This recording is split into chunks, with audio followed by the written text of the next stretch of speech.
या कच्च्या तेलापासून पेट्रोल, डिझेल आणि गॅस कसा बनवला जातो? तर सर्वात आधी जमिनीतून काढलेल्या कच्च्या तेलाला सुमारे 370 अंश सेल्सिअस पर्यंत गरम केले जाते.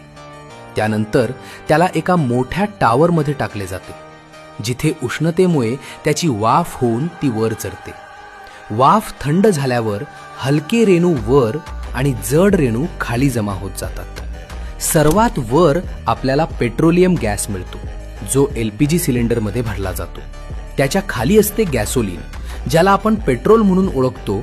त्यानंतर नॅफ्था येतो, ज्याचा वापर प्लास्टिक बनवण्यासाठी केला जातो. त्याखाली पॅराफिन मिळते, ज्याचा उपयोग स्किन केअर प्रॉडक्ट्स आणि रॉकेट इंजिनमध्येही होतो. त्याच्या खाली डिझेल असते. डिझेलच्या खाली फ्युएल ऑइल येते, जे कारखाने आणि मोठ्या जहाजांमध्ये इंधन म्हणून वापरले जाते.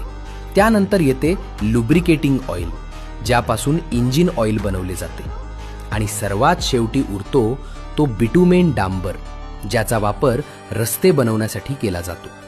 अशा प्रकारे या कच्चा तेलापासून इतक्या गोष्टी बनतात. हे तुम्हाला वयाच्या कितव्या वर्षी समजलं? कमेंटमध्ये नक्की सांगा.